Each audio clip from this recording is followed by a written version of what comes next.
Order! Order! You are an incorrigible delinquent at times.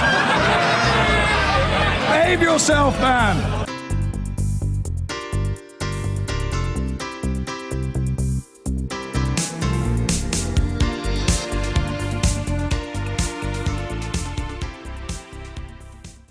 Now, the chairman of the Britain Stronger in Europe campaign, former Marks & Spencer's boss Stuart Rose, has, it's fair to say, found the rough and tumble of the referendum campaign fairly testing. And it got pretty rough yesterday when he went before the Commons Treasury Committee. Let's just have a look. Now, we can sit here all afternoon debating the specifics of a document or documents, and I respect your intellectual rigour. But at the end of the day, I will stick by your number and you will sit here challenging my integrity. One of the five studies in question concluded that there were net disbenefits. No, what I didn't say was I didn't know which Nor did you understand the methodology, did you, Lord Rose? Well, I'm sorry, Mr. Tyree, I mean, if we want to start insulting each other. Did you understand the methodology? I understand it perfectly well, thank you very much indeed. If free movement were to end following Brexit, is it not reasonable to suppose that we could see increases in wages for low-skilled workers in the UK, just off the back of the economic impact of free movement on wages? And Well, if you're short of labour, the price for freight will go up. So yes, but it's not necessarily a good thing. Well, we're joined now by Will Straw from Britain Stronger in Europe. He was sitting alongside Stuart Rose at the committee yesterday. He didn't hit him in the ribs or anything, but he was there. And we've also got the UKIP's Suzanne Evans. Welcome to both of you. So the leader of your campaign to stay in the European Union says if we leave, wages will go up, but that wouldn't be a good thing. So I guess we now know why big business is backing your side. No, I don't think that's fair. He issued a clarification yesterday evening, and What I was was sat the alongside him. clarification? Clarification said that if you had sat in the room for 2.5 hours, taken all the questions from the MPs, the overarching evidence was that Brexit would be damaging for the economy, including Yeah, but we're low-wage not workers. arguing that. But he said, well, but hold on. He was asked, would wages go up in the context of a reduction in migration?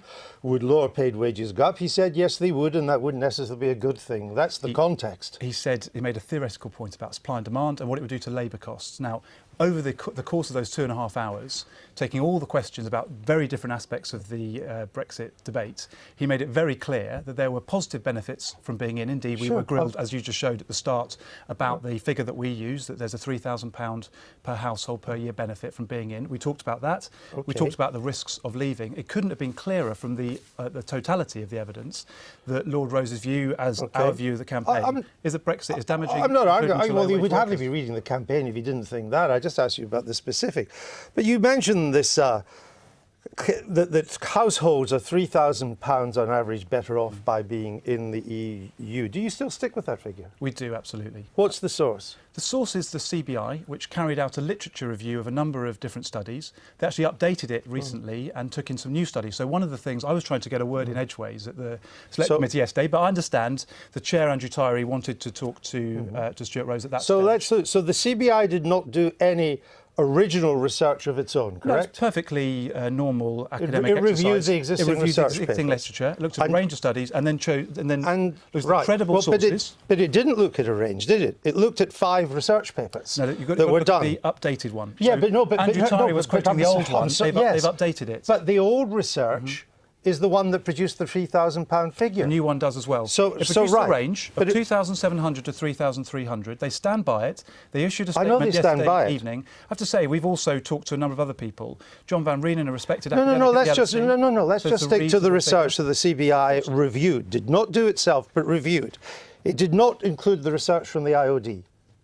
Right? What they did is they looked at let me credible sources. just answer my questions. Sure. It did not include research from the IOD, It right? didn't include that one. It did not include the NISA research either. It took out some at both It ends. did not So there was include the one- National Institute of Economic and Social Research, which put the gain at 2%. It was a gain. There was one study that had it at a 24% gain per capita. They took that out as well. So what they did is they narrowed down the range of studies that they used to what they thought were ones that were comparable. They were still relevant to the UK. overwhelmingly pro-EU. That's not true. They took out some at the top and some at the bottom. You didn't so what they include... got was a range, and the range they had was from 2% to 9%, and they said the core range, therefore, the mid-range, is 4 to 5% of GDP. As a matter of arithmetic, that works out to be 2,700 to 3,300. You didn't include the US International Trade Commission research.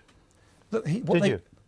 It's not our research. No, it's but CBI. you're We're standing by depending it, so on are they. it. It But the key didn't point- do that. No, no, We but- said it was too close to coal. Look, you could. You excluded have most had- of the you could have research had- that didn't play to your narrative. Not true at all. What they did is looked at credible research. They looked at research that was relevant to this debate and went through and compared all of those and came out with this mid-range. Now, other people, don't just take it from the CBI or from the Britain Stronger in Europe campaign. Take it from academics like the LSE's John Van Reenen. Take it from the InFacts website, who've said it's a ballpark, a good. Well, let's ballpark take figure. let's take it from what we regard as the most unimpeachable source of the law, the House of Commons Library. House of Commons Library did a review of the research, a much broader spectrum of the research than the CBI has done. Would you like to know what it concluded? Why don't you tell me? 4 out of 8 think there's a net cost to be the membership. 2 are cautious, it could be either way. 1 was on the fence, that's the US one, and 1 was positive, that was the research by the business department. I think most people would think that the House of Commons Library is rather, which has no dog in this fight, is the kind of research that is reliable, as opposed to the CBI, which is party pre. I don't think the CBI is party pre. They're an organisation that Of course it represents is. It's British wholly business. in favour But look, of staying in the It EU. would be extraordinary if we had been in this organisation for 40 years with the support from business, support from the trade unions, support from political parties, and there wasn't a net benefit to the UK. Actually, the net benefit, whether it's 3,000, 2,000, 4,000, is an order of magnitude greater than the cost. And I know that when the Leave side go in front of the Select Committee next week, That wasn't the conclusion of the House of Commons Library research. Well, I've not seen that report, but all I can tell you is from the conversations we've had with numerous academics, we're absolutely clear that a mid-range estimate of the benefits of being in the EU per family are £3,000. And when we put it on our literature, as we've done, we are very clear that this is the estimate of independent experts. So we're clear about what we're claiming, and we put sources in place. You can't say the same for the other side. All right, well, let's come because to claims the about other side. costs. You would never be so cavalier with figures, would you? Well, I just do find it astonishing, Will, that you're still standing by this research. I think Andrew's questions have made it All quite right, clear well, let's move on to some of the honest. figures you use. Since you wouldn't be cavalier with figures, you would admit it's wrong to claim that if we left the EU, we'd save £350 million a day. I don't believe that is wrong. That is the gross figure. And I think people say, oh, well, we get money back. But, you know, Andrew, when I pay my council tax, I don't say, oh, well, I get a rebate because they fill in the potholes on the road or not. But that is the money, that is the gross figure that we hand over every day. So But you that is don't the hand figure that we over. would Let's have. just unpick this. The £350 million a day is based on last year's figure of a gross fee of 18 billion. That comes in at £350 million a day. But we don't pay 18 billion. We don't even send 18 billion and then get a 5 billion rebate. We take the 5 billion off before we send the money. So the most we send is 13 billion. That's not 350 million a day. Well, look, 13 billion, I would argue that that is still an extortion amount of money. But it's And I not think most people in the 350 British- million pounds a day, agreed. Well, it's certainly enough to build a brand new hospital, which is But what it's we not say that 350 million might well be. pounds a day. Okay, so it's 350 million, what, every day and a half? Well, let's just unpick it a little Does it further really because matter? we're now, well, it does because you use the figures.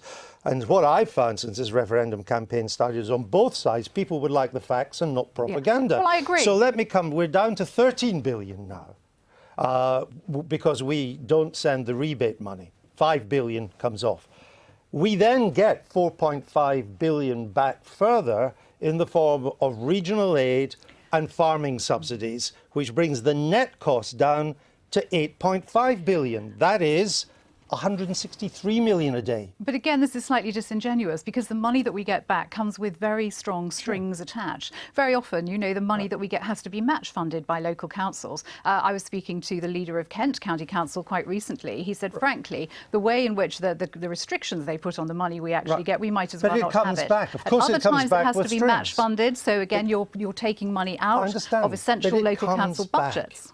And the net figure is 8.5 billion, which is 163 million a day, which is half of your 350 figure. Andrew, What's wrong with that arithmetic? I'm not questioning your arithmetic at all. The point is, when that money comes back, we have no control over it. We are told by the EU how we must spend it. I Now, wouldn't understand you that. rather have 180 million a day to actually spend in the way that it should be spent on the British So you people? accept After all, it's let's a- not forget, it's not EU money, it's British taxpayers' you money. accept it, And this is it's, what by we the way, mustn't it's a lose week. sight of. You accept Sorry, I'm sorry. that it's 163 million a week, not 350?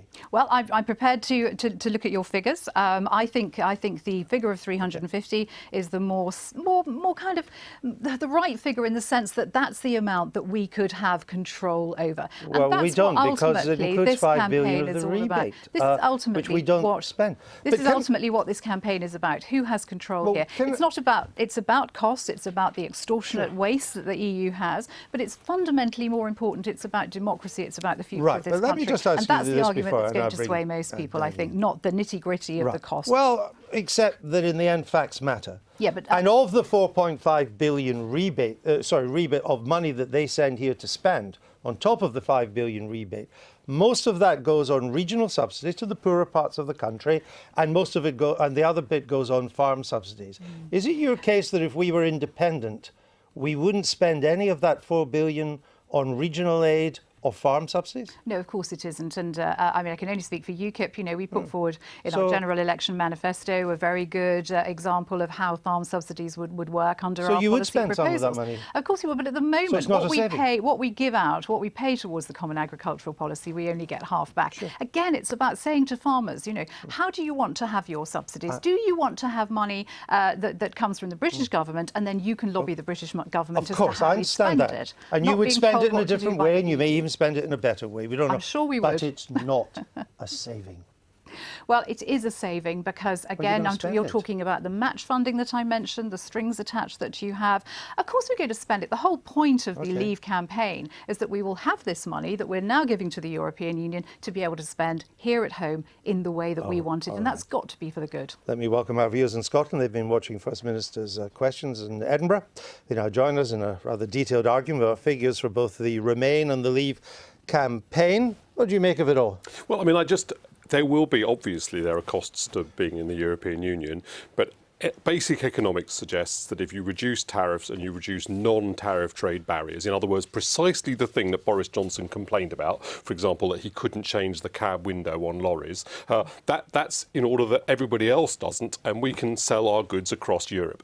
Elementary economics suggests that we will make money out of that. Now, all of us will have a view as to whether or not the exchange we make, in which we have more influence on what the continent does and they have more influence on us, is a worthwhile exchange. Unfortunately, lots of these figures don't shine much light on anything because people don't know exactly what the dimensions are. But if you're asking me, elementary market economics suggests, as Harold Macmillan argued in 1961, and every Conservative Prime Minister and leader since, that if you have a free market across Europe with a larger internal market, it will make people better off. And as I happen to believe that our tolerance, social cohesion and international peace depends on our prosperity, I think that's a worthwhile deal. Just finally, Jack Straw. Stuart Rose has said... I beg your pardon. Will Straw. Stuart Rose has said nothing is going to happen if we come out of Europe in the next 5 years. There'll be absolutely no change, he said. What happened to a decade of uncertainty? Well, he was asked about that again yesterday by Steve Baker, one of the members of the committee, and also a prominent campaigner to leave. What was his answer? He clarified his remarks and said, what I was saying was that the lights wouldn't go out the day afterwards, but you would start to get effects. He didn't say that. He said... Is this what he said? I'm telling you what he said. He didn't say the lights would go out. He said there'd be absolutely no change. So, you're quoting something that he said some months ago. Yesterday, he clarified his remarks. Okay, since he joined the campaign, there've been a series of economic studies put out by HSBC, Morgan Stanley, saying that we could fall into recession. On the question of the wages, though, it's not a good idea to give each individual more wages unless their productivity goes up, because otherwise we'll have lots of unemployment. That's why it's not a very good idea. Stuart Rose as the leader of your campaign, given that everything he says then has to be clarified? Of course we are. He's been a brilliant chair so far. Has? Yes, absolutely. And I think the important point that he was making yesterday and that we're making is that you can argue about the figures, but the benefits of being in the EU outweigh the costs. Well, we can't judge that unless we argue about the figures. Well, we can argue about the figures, but the figures we're arguing about, our £3,000 figure, is 10 times larger than the cost figure. So even if we were both out by some margin, the balance would still be on our side. We'll leave it there. I thank you both for being with us. I've been getting away